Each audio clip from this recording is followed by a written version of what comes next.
Um, Morning, everyone. Is everyone settled? Everyone comfortable? My name is Councillor Dave Shaw, Chair of the Licensing Committee. I would like to welcome you all to today's licensing meeting. This is not a public meeting, but a meeting the public can attend. Before we commence, I would like to outline the domestic arrangements for the meeting. We're not expecting a fire practice today. If the alarm sounds, please leave the chamber, turn right and proceed down the stairway and through the emergency exit on the ground floor. The assembly point is in the public square in front of Cast beyond the fountain. Anybody with mobility issues should wait in the refuge area near the lift and use the intercom to call for assistance. This meeting will be recorded and published on the council's website. By entering the council chamber, you are accepting that you will be recorded and your images will be retained and broadcast by the council. If anyone intends to record today's meeting, please ensure that this does not disturb the conduct of the meeting. Please ensure that your mobile phones are switched to silent, Councillor Pearson. Thank you, and I will commence the meeting. Item 1, apologies for absences. I'm not aware of any. Have we got any?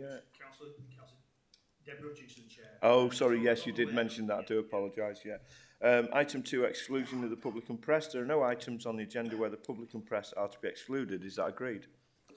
Thank you. Item 3, declaration of interest. Are there any declarations of interest, please? No, none. Item 4, minutes of the Licensing Committee meeting held on the 28th of March 2023. Can the minutes be moved as a true and accurate record? Is that seconded? Second. All agreed? Yes. Thank you. And then item 5, Licensing Act 2003. Cumulative impact assessment. Can I invite David Smith to introduce this item? Over to you, David. Thank you. Thank you, Chair. Under the Licensing Act 2003, a licensing authority may choose to adopt a cumulative impact policy and designate areas where any applicant wishing to obtain a new licence or vary an existing licence must demonstrate the steps that they intend to take so that the council and responsible authorities can be satisfied that granting a new or varied licence will not add to the cumulative impact already being experienced in that area. Once a policy has been implemented, the licensing authority must publish a cumulative impact assessment containing a statement of the licensing authority's opinion, along with the evidence considered in reaching that opinion. This assessment must be reviewed at least every 3 years. The existing assessment is shown at Appendix A on page 11 of your report. In March 2023, members were asked to consider the responses received during the consultation to review the Council's cumulative impact areas and to determine if the evidence received supports that the existing areas should remain unchanged, be amended or be removed. The consultation questions are shown at Appendix B on page 21 of your report. The committee concluded that they were unable to reach a determination in March as some of the data provided in that report was not easy to read and the absence of representatives from Public Health and South Yorkshire Police who submitted the evidence meant that members were not afforded the ability to ask questions. It was also requested that it would assist members if licensing could provide data showing the yearly numbers of licensed premises in the areas being considered. The minutes of the previous meeting are shown as page 1 of your report bundle. The revised report is presented here today for consideration, and representatives from Public Health and South Yorkshire Police have been invited. Public Health are in attendance and able to answer members' questions. The submission of Public Health, who are seeking to increase the areas covered by the existing policy, is shown at Appendix C1 on page 23. Data showing the proposed streets to be added to the cumulative impact policy and the yearly numbers of licensed premises is shown at Appendix C2 on page 33. The submission of South Yorkshire Police, who are seeking to retain the areas covered by the existing policy, is shown at Appendix D1 on page 59, and data showing the streets covered by the existing policy and the yearly number of licensed premises is shown at Appendix D2 on page 62. And finally, after considering the evidence, the options available to the committee when making their determination are shown at paragraph 20 on page 7 of the report. Thank you. Thank you for that. Can I invite members of the committee to ask any questions of the licensing officer? And we've obviously got Public Health and we've got Dave McMurdo, who's Trading Standards, Head of Service Trading Standards. Councillor Pearson? Are we working? Yes. Yeah. Obviously, I represent Conisbrough and Dennerby, and we've seen a proliferation of restaurants, eating houses and what have you over the last couple of years. In fact, at the moment, we're seeing 3 more come through planning. At the moment, they're not indicating whether or not they're going to be selling alcohol, but they're literally next door to another restaurant that is, or a pub. And in fact, within a very small area, we've got already 9 premises that you can drink in, and we're having major issues of external drinking on the street from the situations of people just walking out the door and drinking on the pavement rather than being in the premise or actually going and buying from the supermarket or the shops. When we're talking about the cumulative impact, are we going to be taking on board restaurants that at first don't apply for a licence to sell, just to be able to do a corkage and you bring your own with certain restaurants as they do? Or are we going to be talking about the whole package of not having 15 restaurants in 20 or 30 yards as a more global sort of impact within what we're looking at? Or are we just going to be doing it piecemeal in sort of various areas? Thank you. Thank you, Councillor. The cumulative impact assessment covers premises as members see fit. So you can either specify that it only applies to premises that sell alcohol, or you can leave it as unspecific, so it applies to all licensed premises. Currently, it doesn't specify that it has to be an alcohol-led premises at all, so it applies to all licensed premises. Thank you. Do we have any other further questions from... Comment, Chair, if I may comment. Yes. Right. And I'm glad we had this again the second time, because reading it through, I better understand it now, I must admit. So thank you for that. But my, it's really a comment, Chair, rather than a question, or it might be a bit of both. And I'm really concerned about the public health admission, talking about the areas of hospitalisation through A&E due to alcohol-related illnesses and issues. And the thought that struck me, and I realised, I put a question to myself, how far back do these stats go? And I'm looking at page 26 of Appendix C. And then I realised if I'd read it further on, it mentions it only goes back 9 years. So if there's a question, Chair, it's this. In terms of the data that's been collected, if it goes back 9 years, I'll come to my point eventually, and that is this. Does it go further back than 9 years? Have we been accumulating this sort of information before?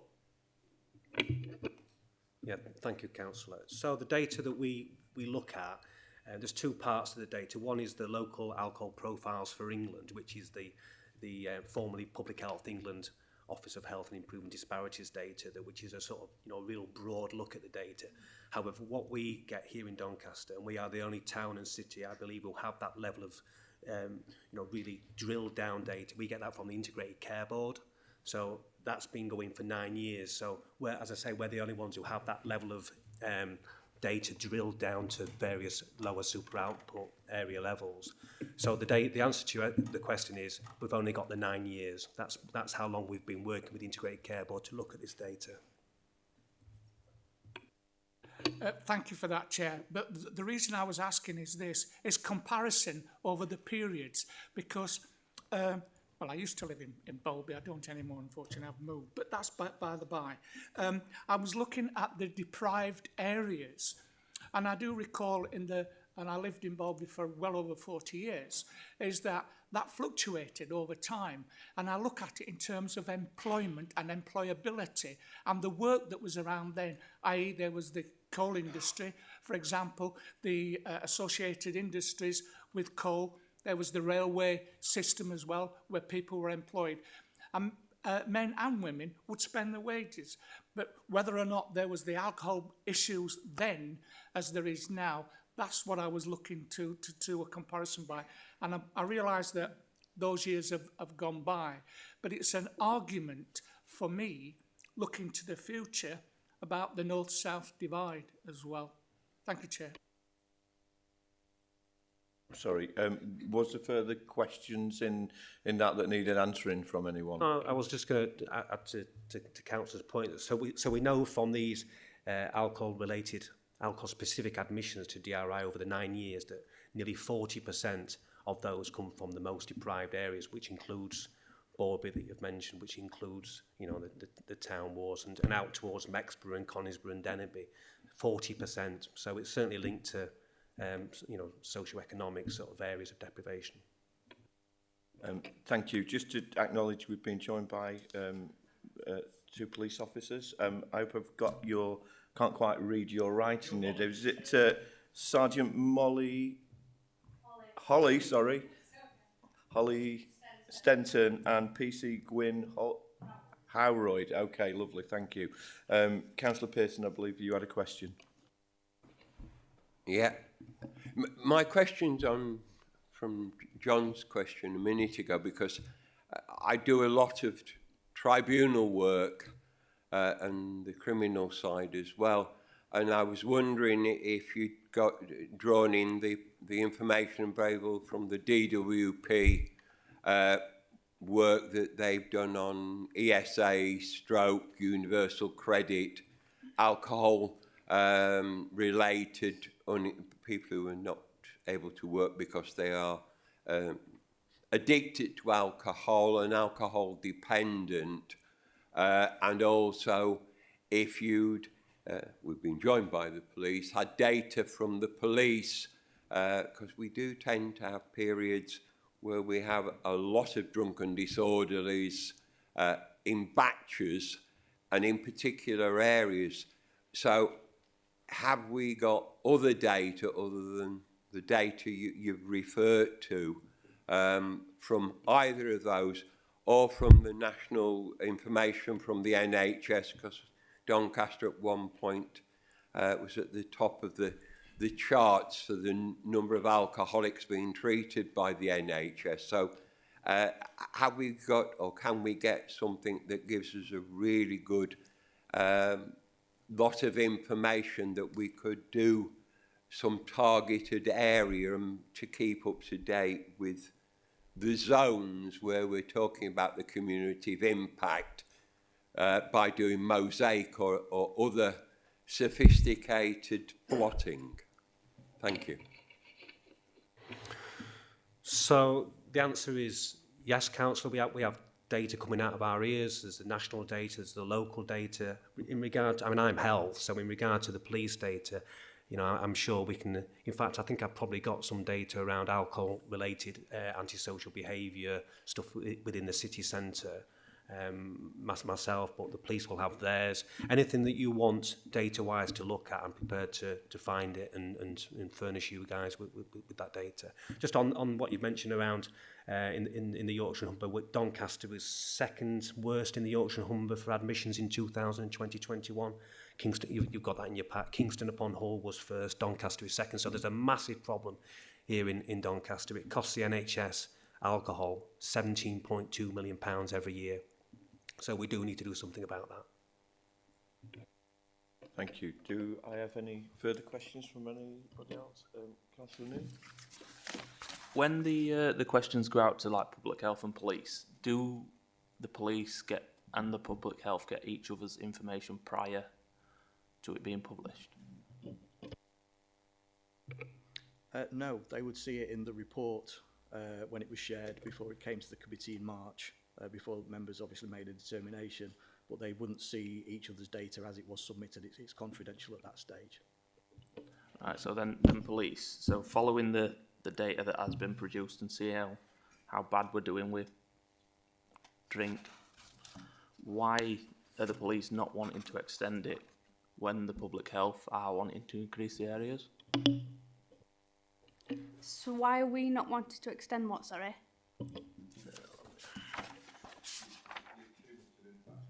Yeah. It's widely accepted that the issues within the city centre are not going to disappear.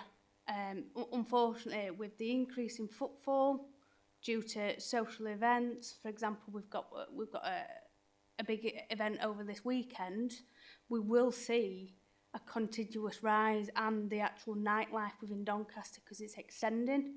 However, we are putting more measures in place. We're having dedicated vans out. Unfortunately, crime and alcohol do go hand in hand for the police. As to why it's been decided they don't want to extend it, I can't answer the other people who made that decision because unfortunately I've not submitted this data. I have not been on the panel who's reviewed it and has obviously said that they're not wanting to extend it. So I can only apologise. I can't really give you the definitive answer as to why they're not wanting to. Thank you. On that point, I appreciate you've been asked to come and attend the meeting and been given the responsibility to be answerable for South Yorkshire Police for the force. Just as a note for the meeting and as a matter of record, as the chair of the licensing committee, I'd like you to go back to your superiors and make the point that we're disappointed that someone's not been sent that has been part of the review of this data to explain the police's position, because we are here to try and take an informed decision on this policy and to take account of what public health and the police particularly and licensing think of the report and how we move forward, and to not have representation from South Yorkshire Police that can offer an in-depth view of why the decision was reached is a little bit disappointing. That said, I appreciate that is not your fault, and I do thank you for coming. Over to well, I think there was a question to answer, wasn't there, before I interrupted? Is that right? And then it'll be to you, Councillor Pearson.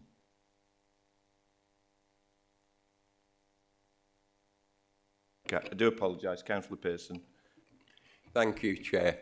I also thank you for being here, but recognise you've been sent with no power to make offers of extension today. If you weren't part of the decision-making team, you cannot answer questions on financial impacts. The NHS is picking up an extra bill, and I think we referred to over 17 million because of alcoholism. The figures of the force's deterioration in size and the enforcement of drunken disorderlies very much is converse to the amount of officers that are or were available, we'll say 9-10 years ago. So and again, I suspect you're not going to be able to answer it because you don't have the financial data available.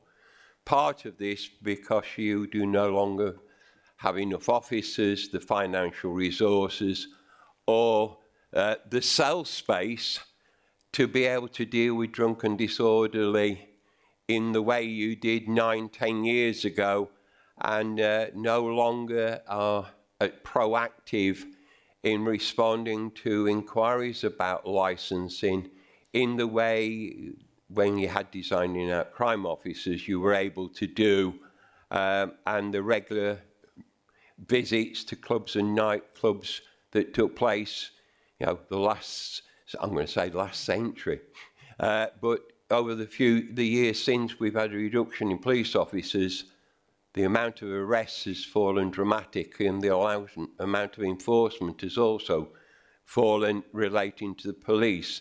So do you have any comment on the lack of financial resources that you have and how it impacts upon this report? Thank you very much. I mean, obviously right now I don't have the financial figures in front of me, so I can only apologise for that. But there is financial restraints within policing, and there is within every police force. And I don't have the figures for today's current climate to what it was 9 years ago, and I am of the opinion it is probably a lot less. Unfortunately, the demand police face is ever growing due to new crime waves. In terms of, we are a lot more reactive to crime than we are proactive. However, there is still dedicated vans what go out during the nighttime economy, what will do selective licensing checks. That does still occur. I might just stop you there, if I may. Thank you for that, but it's not, it's not for you to come and have to justify those things within licensing. So I'm getting you off the hook a little bit there, because we all know the situation in terms of policing, and that's throughout the public sector. So I think I understand where Councillor Pearson's coming from, but I think it's a little bit unfair to kind of catch you in that headlight, given that we're here to kind of discuss this it's slightly outside of the scope, I think, where we need to sort of get back to. So I would just say in something, if you could, because I can only ask you to take things back.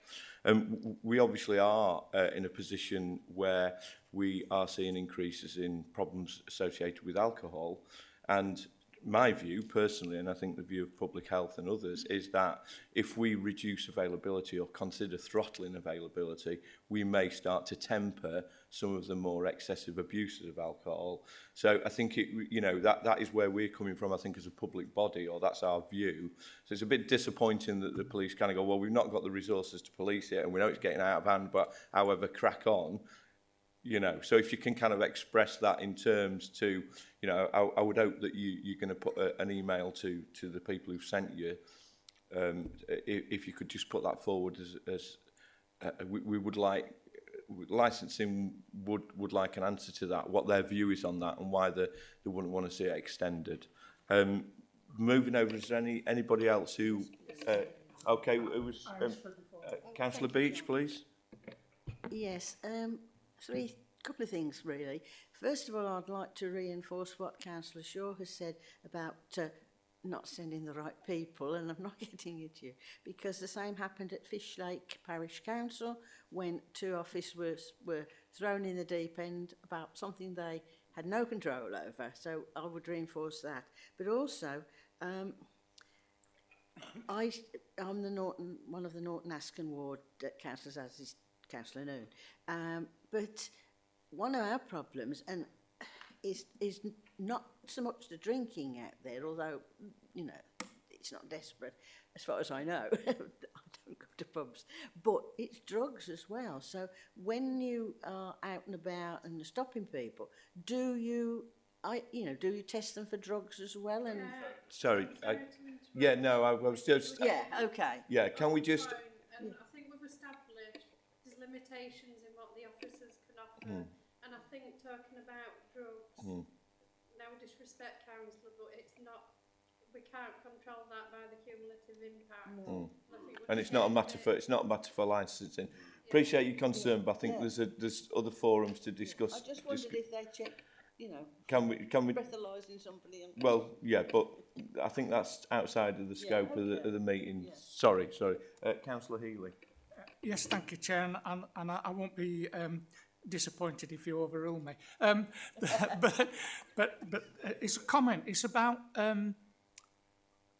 comparing, and I'm going back to the public health report. We can't go back in the years, and the thought struck me that is there any way that we could look at, assuming this committee has the ability to, compare what's happened in Scotland, where there has been a reduction in alcohol abuse, and ourselves, as we are so high within the Yorkshire and Humberside area.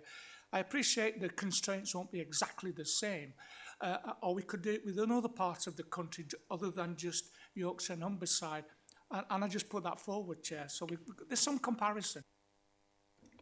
So just on that, Councillor, so Scotland have a minimum unit pricing that they brought in over the last 2 or 3 years. So to compare us with Scotland would be like comparing apples with oranges, with all due respect. Certainly, you know, we could look at the, you know, Sept areas, which is areas who are similar to same demographic and as Doncaster, and there is a list of those, you know, widely out there. Because you're right about Yorkshire and Humber, there's probably only 3 or 4 that we can compare within the Yorkshire and Humber, and that would be Barnsley, Rotherham, Sheffield. We can't really compare, you know, east of Yorkshire and Harrogate and places like that, you know, Leith and places like that. So certainly sort of the South Yorkshire ones we fare pretty bad with, but very similar, but you know, I mean, Sheffield have more admissions because it's a bigger city. You know, you'll look at your pack and it just goes to show where we are compared with our neighbours, and you know, it's pretty shocking, but it's similar. You know, alcohol affects areas all over the country.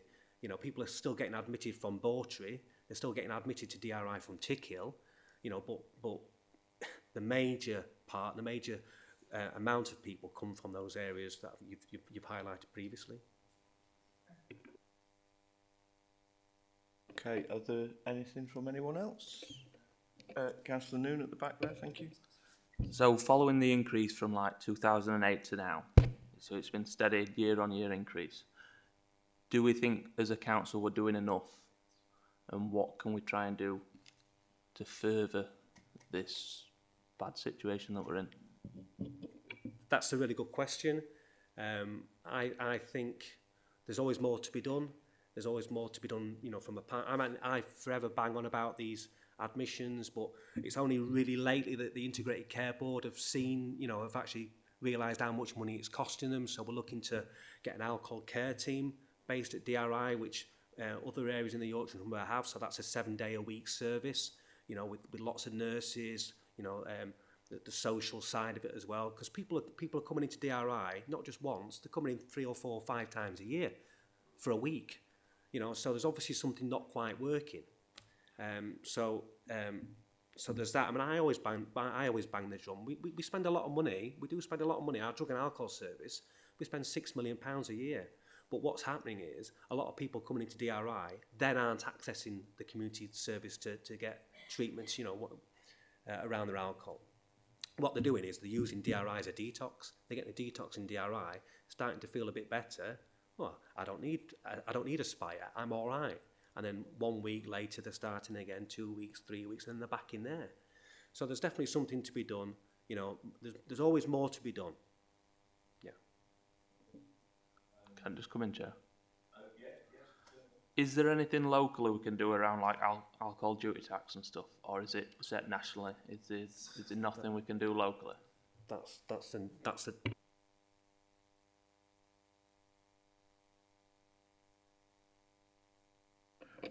Councillor Needham? Hi, thank you, and thanks for having us at this meeting. This is my first one, so here's the obvious question. I'm looking at page 8 of Appendix B, and this is where I just need a bit of clarity. So it's got Armthorpe as the 5th highest, and I'm an Armthorpe councillor, so I'm interested in that. But all the maps and everything's to do with Central, so I'm not quite sure if we're just discussing Central only. And so if that is the case, what happens to East, North and South? That's my question.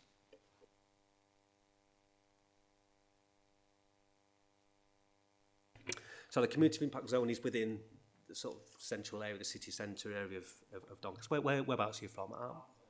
So, yeah, and again, I've got the data for Armthorpe. I know exactly where people are living in Armthorpe who have been in for an alcohol-related admission. I don't know whether, you know, it didn't need to go into this report because obviously the community impact zone is within the town centre. That's why I've included a lot of the central and town centre LSOAs. But if you want that data, I can certainly find you it. Got it? It's fine. It's just that, you know, Armthorpe we're a lot higher than town in intake on that blue grid on figure 4 on page 8. So I just wondered if, you know, if Armthorpe were that, if it had that, if it were 5th highest, then what's been done about that? But I understand that all the responses are for Central, so my question is actually, so what's happening about rest of Donny then? That's all. But I understand if today we're only focusing on Central, that's absolutely fine.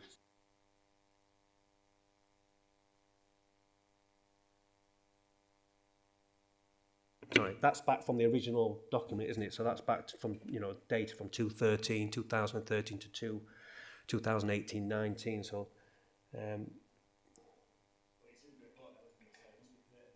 that's the existing data. That's the report.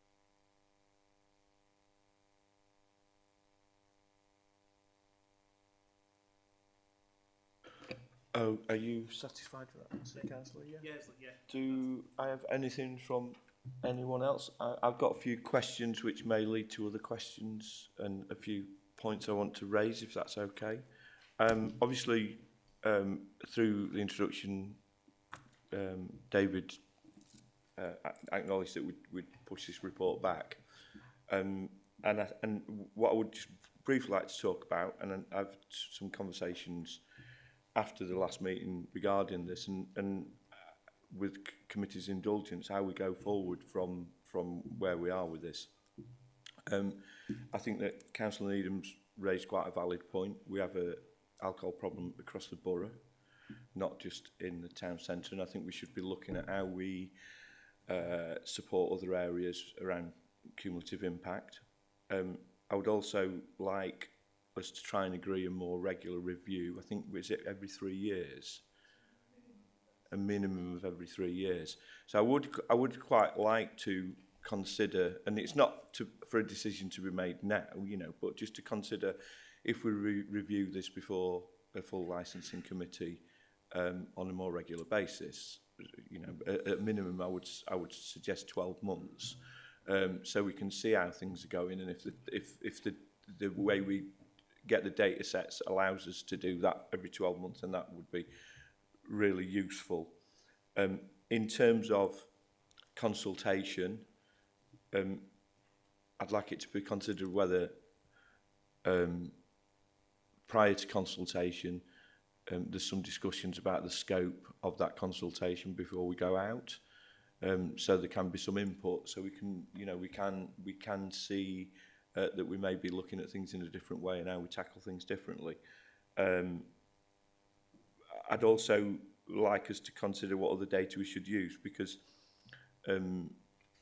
obviously there's admissions through alcohol abuse, but and I think we kind of know anecdotally the answer to this, and I'm sure that the police officers present can support it. There's a lot of alcohol involved in violence and domestic abuse that we're not we're not feeding that data in. So I think there's a far wider impact on our society as a result of overconsumption of alcohol than just those individuals that end up at DRI. So I'd like that to be sort of considered as part of the data set we start to use, and I appreciate that's expanding things.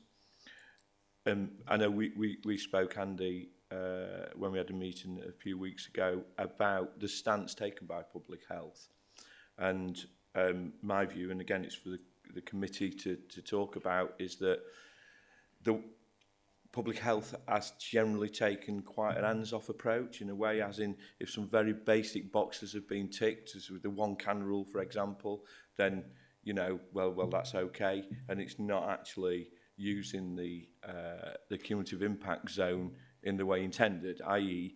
availability will drive consumption. We know that in every way. That's why supermarket checkouts have lines of sweets as you go through. It's that availability, isn't it? And I think we let down, as I stated in the meeting, we let down those people who are trying to control the alcohol consumption by forcing them to buy 4 cans from a local off licence when they only want to buy 1.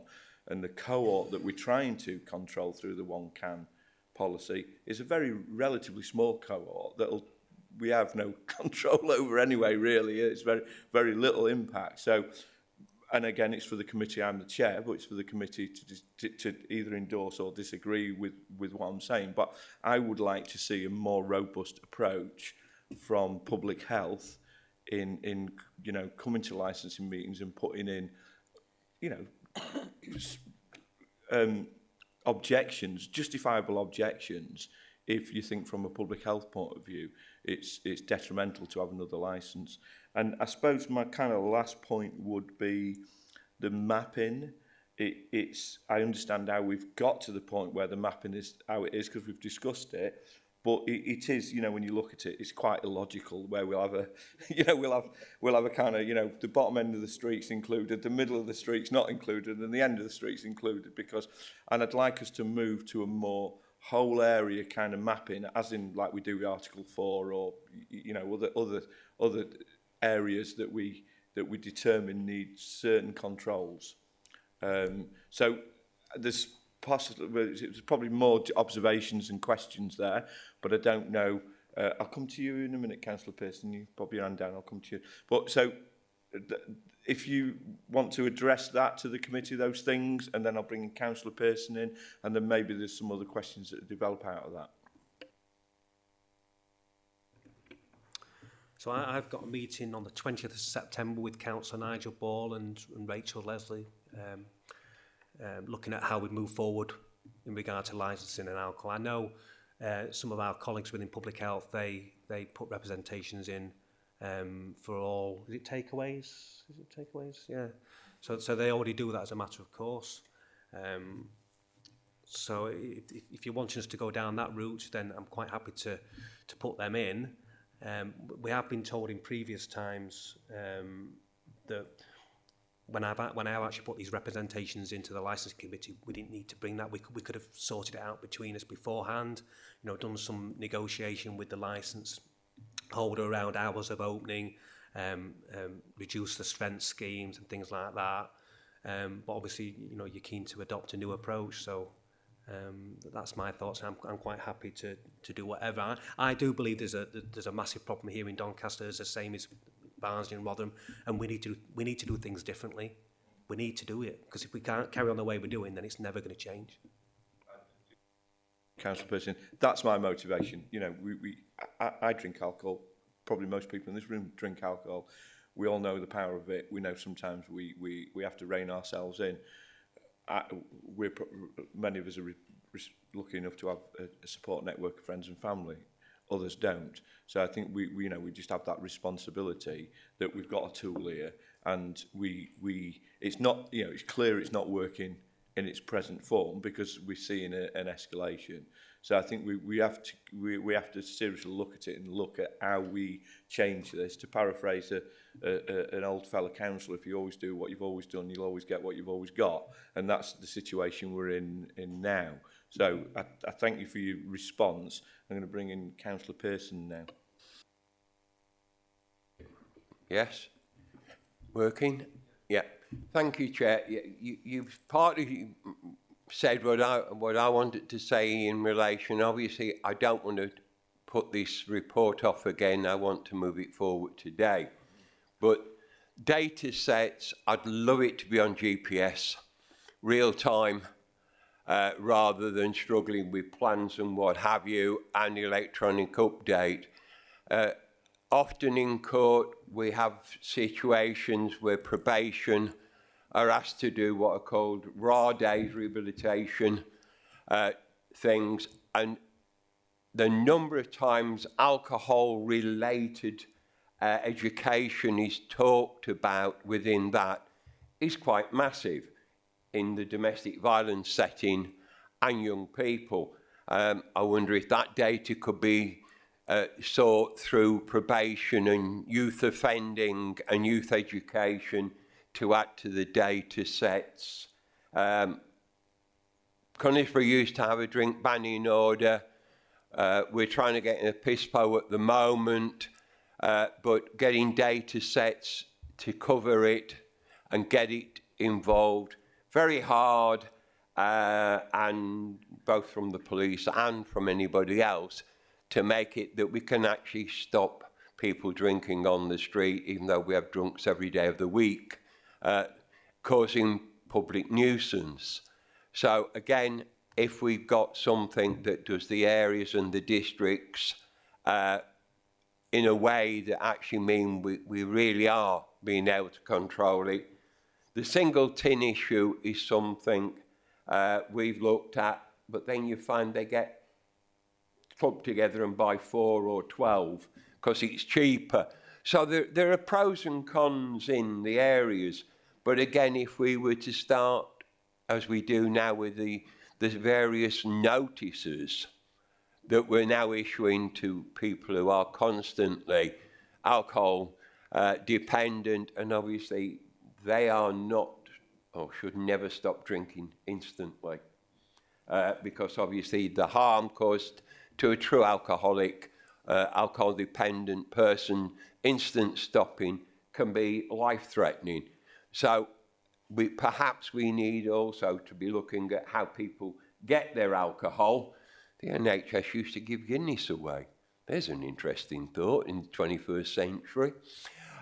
You know, are we doing school education enough? Because the other bit, I lived in France. They learned to start drinking at 4 years of age. You don't see alcoholics in France like you do in this country, except Pernod, and I'll accept that. But that's a lot stronger. So part of our thing about it is we've suddenly accepted that we don't teach school children about having bank accounts and how to vote and how to claim for benefit.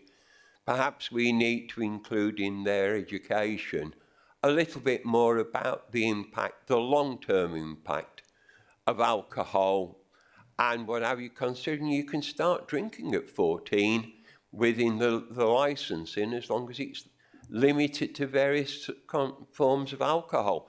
So I'm worried that, as has just been said, we've always done it like that. I think that it's a broader debate really, and I mean, I started drinking at 14, but the pub shut at 11 o'clock. You know, the pubs were open, defined hours, you know, 10 to 11, the bell went, there weren't off sales predominantly, and there weren't off license open at that time of night. So, it was 11 till 3, and it was, 6 till 11 or something like that. For me, the broader view, which is a different thing, and maybe something we can look at, is the wall-to-wall coverage of licensed premises. You know, from dawn till dusk, if you want to get a drink, you can get a drink. And I think that's the bigger issue. I think we can deal with it and cut it however we want. And this is what this tries to deal with. It is about availability. And, you know, if I'm sat in my house and I've had 5 pints of beer and I suddenly think, well, I won't mind another.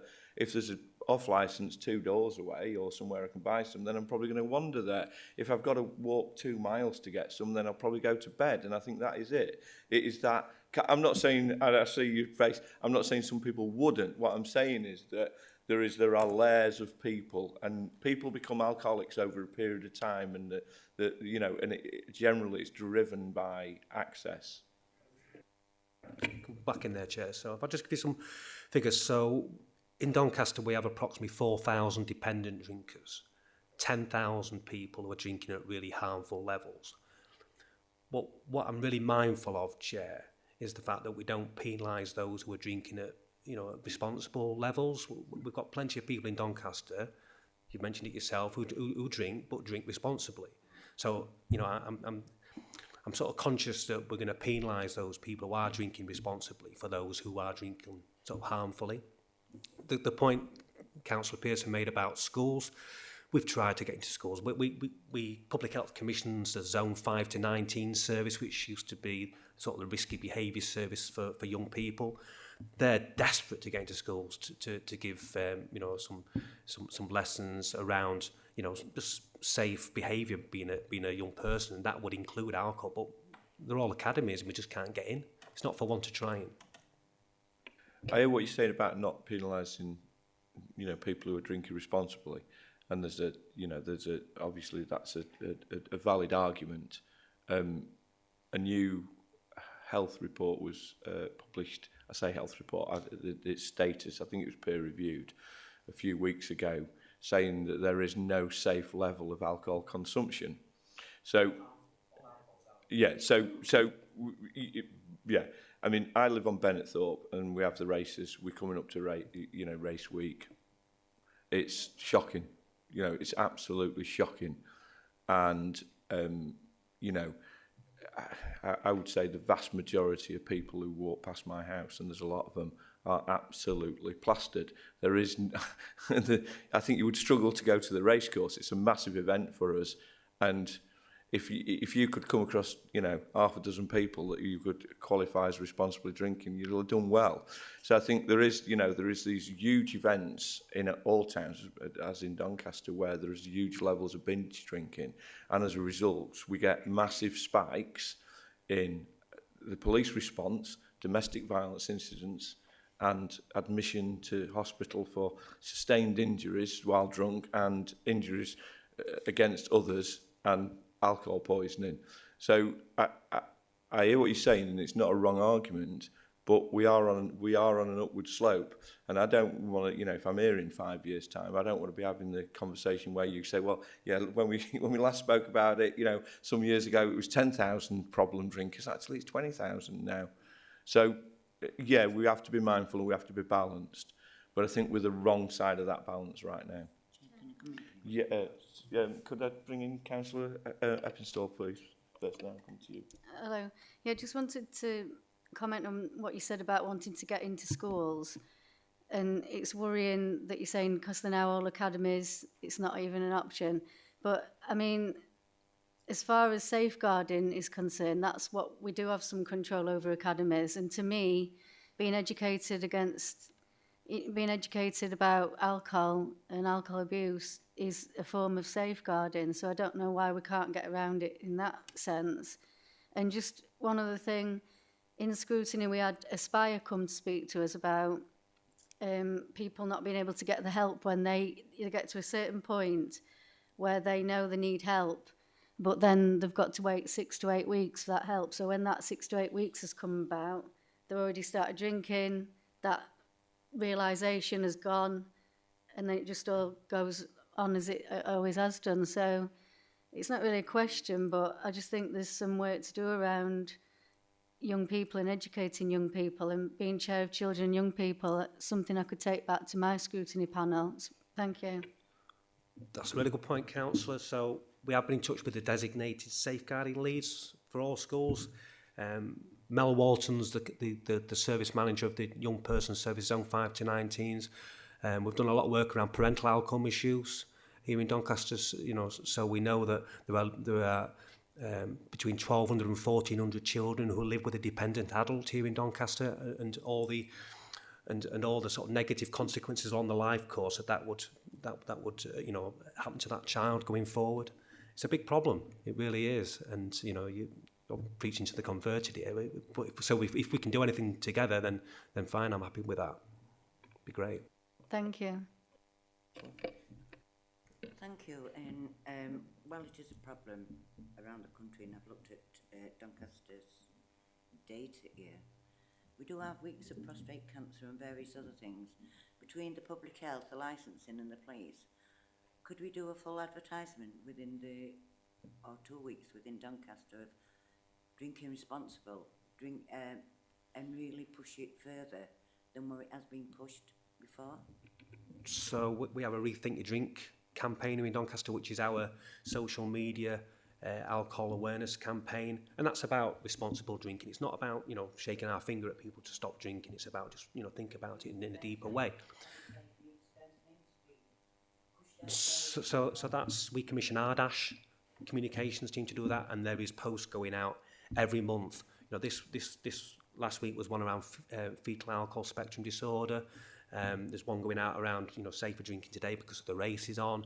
So there is lots of stuff going out on social media. It's just whoever, you know, how wide that sort of gets, you know, and the reach of that campaign. There's a website, and we do try and push it. You know, I say at the Alcohol Alliance all the time, if people do one thing to cut down alcohol-related harm in Doncaster, is share those social media posts. Okay, thank you. Do we have any more questions from anybody? Sorry, yeah, of course you can, Councillor Curran.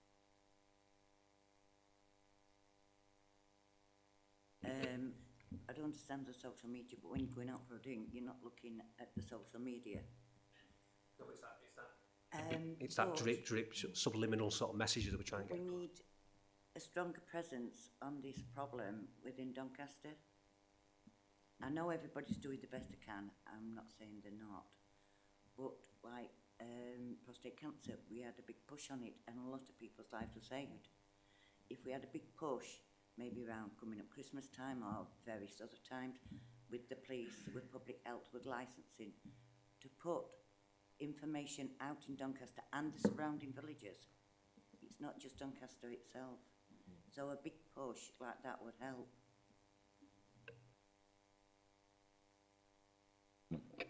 Sorry, Councillor Noon first, now I'll come to yourself, Councillor Pearson. Thanks, Councillor Chair. Noon. I'd agree.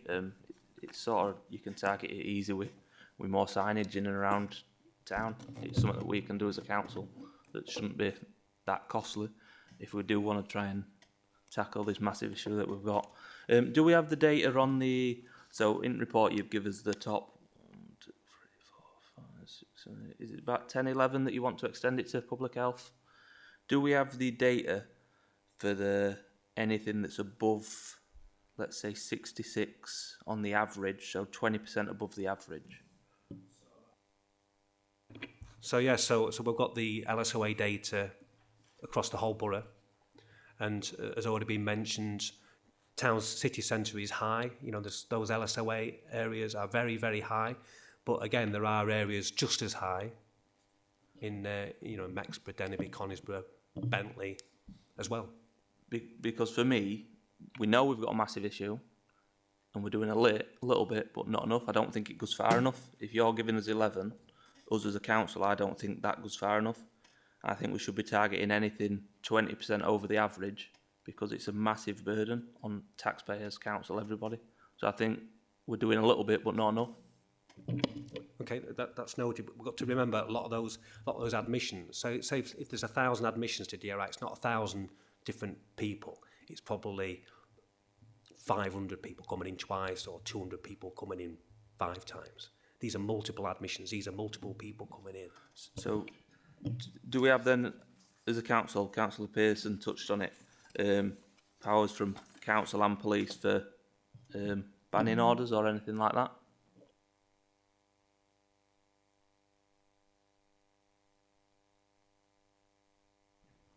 Banning orders in returns. Yeah, in so to what, sorry? Around us in Asken, if people have a scrapping pub, they get banned. They're not allowed. They're on pub watch. They're banned from pubs for 5 years. Do we have a pub watch? So, do we have a pub watch for problem drinkers who are then going into hospital 4 or 5 times a year? Can we not use powers to ban them from pubs? Can I answer that? So we don't know who these people are specifically. I don't know them as Joe Bloggs. We just have NHS numbers, you know, because we get other numbers and we get the data, but you know, we don't get Andy Collins, who lives at 39 Cemetery Road, Woodlands, which is me, by the way. We don't get that level of sort of knowledge. We just sort of know where these people are living in LSOA levels. I think it would be a little overbearing and draconian as well. You know, we might have some. We might. I see your motivation, but yeah. So, Councillor Pearce. Thank you very much, Chair. We do have the power to ban, just so there's no misunderstanding. And the police and the authority actually do know who they are because they give them orders. Disbursement orders and other powers do exist. They may be draconian, but when you get the same person 52 days on the trot, absolutely paralytic, weeing in the middle of the street, using park benches to desiccate and things like that, I think that we do not need to start being a lot more aware, particularly with Ardash. Some of the people we're talking about are not Aspire cases. There are Dash cases, and I do think we are being very weak on those, and particularly what most people don't appreciate, the long-term hidden drinkers. It used to be ladies and sherry. Some of you may remember relatives who were always drinking sherry. We still have a large number in that, and that's the ones that your figures will never really, until they have a severe accident, get knocked down and killed, or until they have a mental or physical breakdown. But I do worry that too much talking, not enough action, and not enough action, and I will go back to drink banning orders. We had them. And when the authority did away with them, brought in a PISPO, all it did was not look at the surrounding districts. They did the town centre or the city centre, but they didn't bring any out from Exborough, Conisbrough, Dennerby, Askham or anywhere else, and now we're struggling because the machinery between the police, the authority and health is not joined up thinking. Far too much siloism about dealing with things, and when you've got the same person, and I'll say again, 51 days, 51 times drunk, we really are failing them as well, because we do occasionally find them dead in the park or in the town centre or the village because they've slept out all night, or they've been beaten up because they were so drunk they've been sleeping out in the areas all night, and other people have come across them. We're quite happy to recognise the obvious. My concern is it's the less obvious, the criminal, because we haven't even touched about illegal alcohol or methylated spirits. Sorry, Councillor Pearson, can we just come back to where we are? We're talking about cumulative impact zones, and there's a lot of validity in some of your points, but you know, we conflate in here. You know, we're conflating what the powers of public health have got to do and about hospital admissions, and whether somewhere along the line, you know, people as a result of going into hospital should have some control order placed upon them to stop them drinking. That's you know, but that's outside of the scope of what, you know, any powers, whether it may or may not be desirable. The other things that we've talked about that you've talked about are matters for the police and the courts and other. It's not that it's not valid. It's just that, you know, I think that we've had a fairly robust discussion about it. I think we've had the questions answered. I think there's some points to go forward on which have been noted, and hopefully we'll talk about it. Sorry, Chair, can I just say that I'm pushing this because we can go to the National Association that we belong to. We belong to the Licensing Association. We could move from Doncaster to a regional thing, pushing this. I'm sure the officers are well aware. I think we belong to at least 3 different organisations that are pushing a national coverage, but they're starting from a local base. So I do think what's being said is relevant, and I do think the officers need to be thinking big picture and small picture at the same time. Thank you. Okay, thank you, Councillor Pearson. Okay, are we about done, or has anybody got anything further? Oh, you've got a comment to make, Councillor Noon. Okay. Sorry. It's just one little comment that you said earlier about not penalising people who are responsible drinkers. I think we all get penalised by not doing anything, because we all pay increased taxes for NHS, police, everything else. So by doing nothing, we're already penalising everyone else for it anyway. So I think we need to start doing more. Okay, unless anybody's got any further burning questions, which I think we've probably about covered it now. The recommendation in the report recommends that members consider the evidence received, which I think we have done during the consultation, determine if there remains to be a cumulative impact of licensed premises in the local authority area. Are members minded to retain the 3 cumulative impact areas in Doncaster as detailed in the report? Moved. Anybody second that? Are we all agreed? All agreed. Any dissent? No.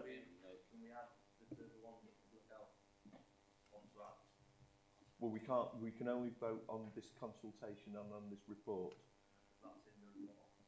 So, oh yes, sorry, yes. So I'd like to add the one the public health wants to add. Can you just qualify? Yeah, so I looked at where people were living. So we get the discharge data. When somebody comes in for an alcohol-specific admission, the discharge data is sent to the integrated care boards, so we know exactly where they're living by the lower super output area. So I noted that, you know, it'd be really useful to just expand that LSOA area out to include those the community impact zone area out to include those LSOAs that are seeing an increase in people, you know, who are coming in for DRI for an admission. That was my suggestion. It's down to your, as a committee, to decide whether that happens or not. Thank you, Councillor Noon, for pointing that out. So, Councillor Noon's made a valid point there. Are we happy to include that extra area? Yeah. Can we just be clear, Chair, that we're actually adding, because I'm not quite sure. Shall we look at page, Yeah. paragraph 20 of page 7?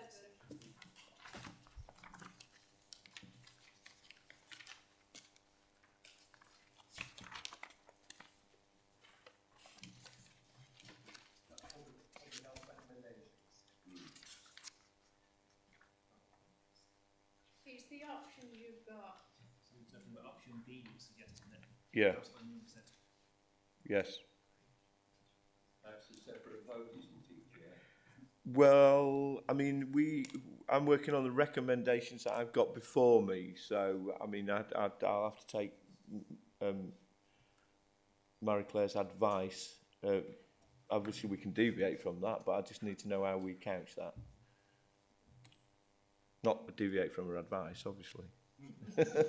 Wouldn't dare. Extend work.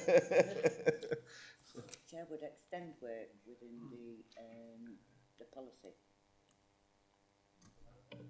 rather than create a new one. Yeah. Somebody correct me if I'm wrong, but I think the committee are considering 4 options. One, look at paragraph 20 on page 7. You're either keeping 1, 2 or all of the existing CIA without amendment, increasing to create a new one, reduce the area, or determine that they're no longer required. That's right, isn't it? And Councillor Noon's suggestion is we increase, which is option B. So. Sorry, Chair, can you read option B again? Because I don't think actually what's just been read is what Councillor Noon actually means in the wording. So could you please read Okay, so option B is increase an existing cumulative impact area or create a new one based on the evidence and define the location accordingly. And it says 1. Surely it's plural because there are 3 already. Well, We want to extend them, not it. Sorry, Marie-Claire, I'm being pedantic about wording here. so can I just, before you come back in, Marie-Claire, can you just outline what your intention is by B and what you would see that we would be extending, or whether it would include a new zone? It's on page 32. So in your packs, I put the there's about.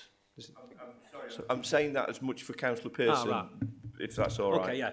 So I'm trying to think. So we've got a list here of those who are higher, way higher than the Doncaster average rate per LSOA. So the Doncaster average rate was 55.22.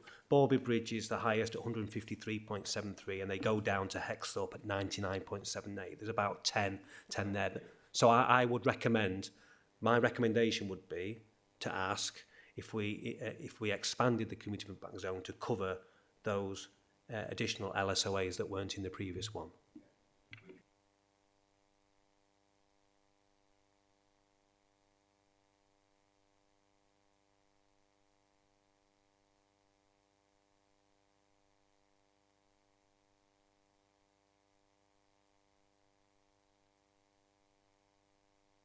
It's plural, not single. And we extend and increase beyond the 3. So I'm just concerned that we don't vote and we don't vote. So you're concerned that it would be restricted to one new one as opposed to a number of, right? Okay. I don't think it would trip us up, but if you... I think it's just the wording, isn't it? I don't think you're limited to 1. I think it's... If you would... A lawyer would say one thing and another lawyer would say another. Okay. Well, I think it's not beyond... And I'm the only one. So just... Yes, sorry, just a sec. Right. Can Councillor Healy come in, please?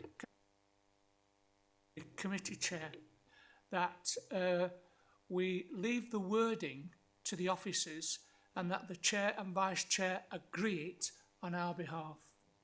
Yeah. Otherwise, we're going to be stuck here all day. Yeah, I think that's it's a technicality. I'm sure we Yeah, can yeah. we can sort out. You can delegate that power, Chair. Oh, I think the officers, I'm sure, can, you know, change that, make that minor amendment. We have requested that. We are requesting that minor amendment, and I think we can do that.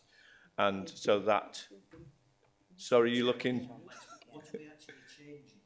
It's a minor change which qualifies whether it is a single area of extension or whether it allows us to extend a number of. That's for a future report, obviously. That's for so based on the data, we are given permission that so we are saying we will keep the 3 existing, and we will give permission based on data to extend to another area, or possibly more than one other area.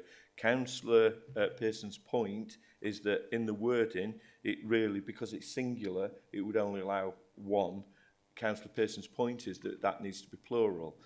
So what we've just agreed, well, what Councillor Healy has suggested is that we pass it on this wording with the note and the advice that we need to correct that so it covers us if we want it to be more than one. Have I understood that right? Yeah, it's not singular, it's purely. Yes. Well, I just think I think it's a minor issue that can just be adjusted in the report. The legislation allows you to designate areas. You're not limited to one area. It's just, it's the wording, it's not. That's what I was saying. In future reports, it will be plural in future reports.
I think it's a minor.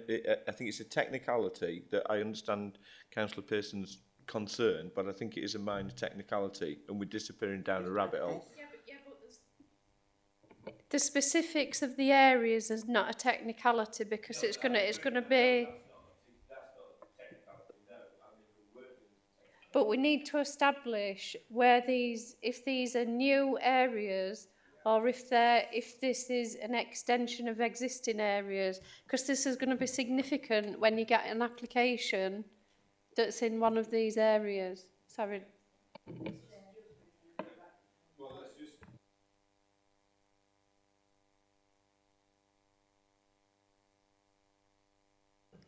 Okay, so if I just go back to my opening statement, and I'll just reread this section, it may offer some clarity. Once a policy has been implemented, the licensing authority must publish a cumulative impact assessment, which is what we're reviewing today, which contains a statement of the licensing authority's opinion along with the evidence considered in reaching that opinion. So everything in this bundle, including all these plans outlining the areas, is going to be published in that document to say this is the cumulative impact area. Now, if the existing cumulative impact areas fit neatly into there and join on, we can extend the existing one. If there is a gap in between them, it will be creating a new one. I think we are probably getting a bit tied down with how many we're going to end up with. We'll end up with as many as we end up with is the answer. It just depends geographically how they fit in as to whether it's its own or whether it's going to be tagged onto another one. But it will be the areas marked in red on those plans. Yeah, I see what we're allowing is some flexibility in an appropriate expansion, and whether it's new or an expansion is literally, as you just said, a geographic issue. Are we all? Can I just answer? You can, councillor. Yeah, yeah.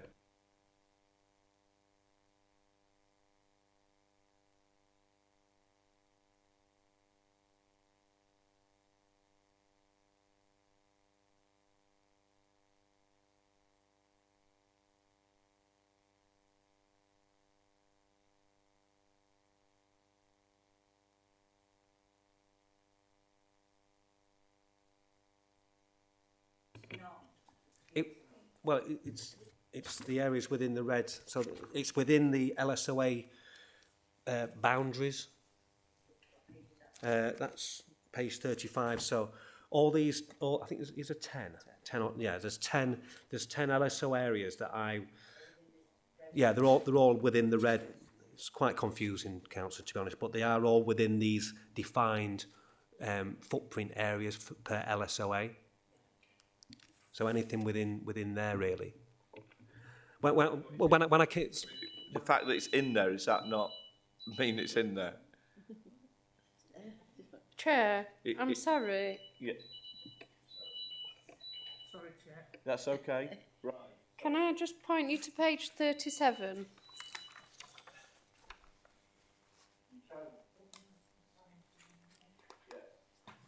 I think when you come to deal with applications, you're going to have some difficulties with these maps.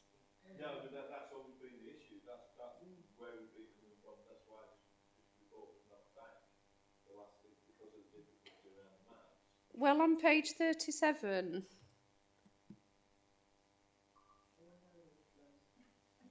How are you going to distinguish whether something is within the area or outside of it when it goes down the middle of a street? Well, this is just, this is why we deferred the report last time. And this is why I made the point when I first started speaking about the mapping and how what was driving the mapping and about hospital admissions. So the data that we've got is limited and does not take account of things that other councillors have said, around injury caused as a result of alcohol, domestic violence, and all these sort of things. So I did make the point that we've got some streets where the start of the street is in, the middle of the street's not, and the other end of the street is, because it's basically what's happened is, Andy can only use what data he's allowed to use, and there's just for example, somebody who lives on one end of the street and somebody who lives on the other end of the street, both of which have been admitted to hospital for alcohol-related problems on more than one occasion. So it's not and this is why I've asked for work to be done going forward, that we actually, we make these areas more akin to other types of identified areas, like an Article 4 area, like we've done through planning for HIMOs, or, other methods that we have for broadening out, rather than setting an area at with such granular data. So this has been the problem from the very start, but we are where we are. This is the second time we've had this report before us. I'm told we can't change the mapping because we've gone to consultation, and this is what the consultation's passed. The only way that we can go back on this is to reconsult. Hence my other question: can we bring this before us again, not wait for 3 years, and actually sort of start tackling again, so we don't have this in 3 years' time? So it's all been addressed, and we understand the issues that you're now raising, and I raised with you after the last meeting. Well, it might but there's not. No remedy. It might not be an issue because presumably public health are going to know if there is an application, if it falls inside or outside the red line.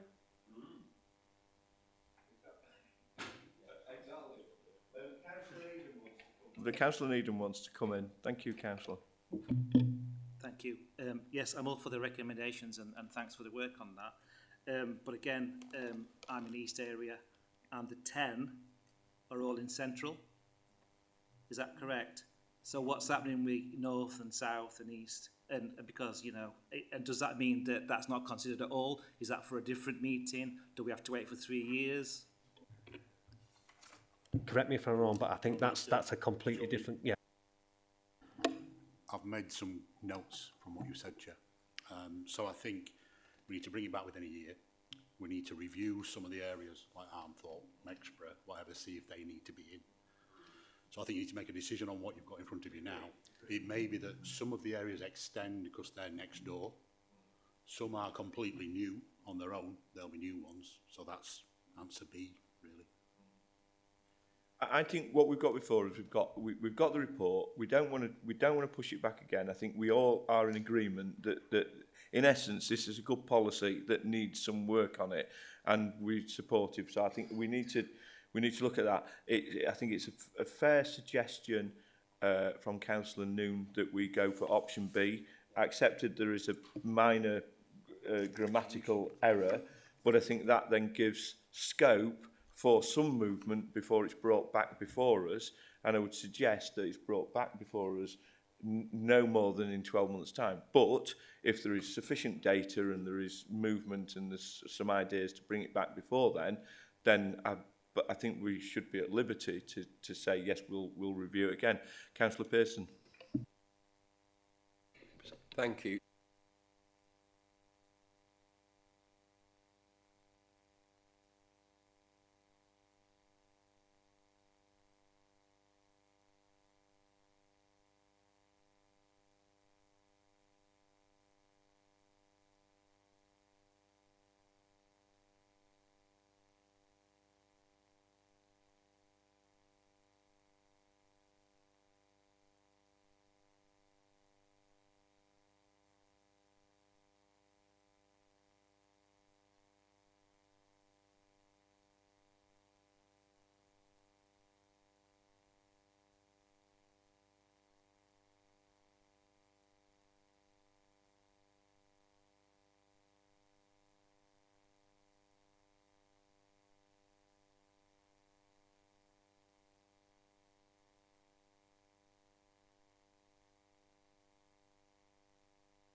I think you've made your point, and I agree.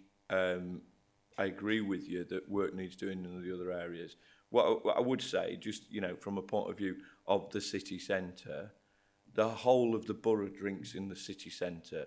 The city centre carries all the services that support those people, from the main hospital to Aspire to needle exchanges on other things in terms of public health. So the city centre delivers large parts, and to its detriment, both the problem and the cure. So that's why things tend to spiral out from the centre.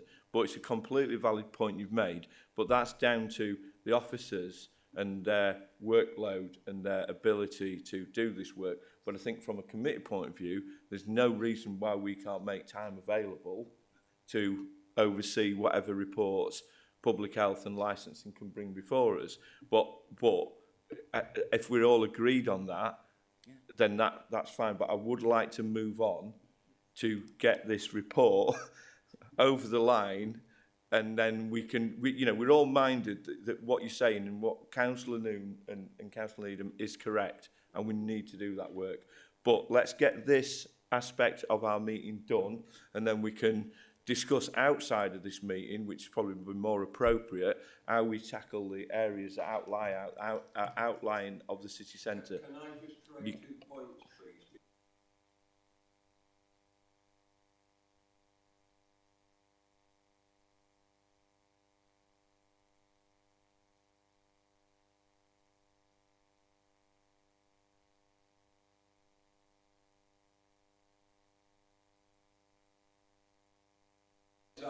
Councillor, can we have this discussion outside of the chamber, please? Just from a point of view, you know, we may agree or disagree on these points.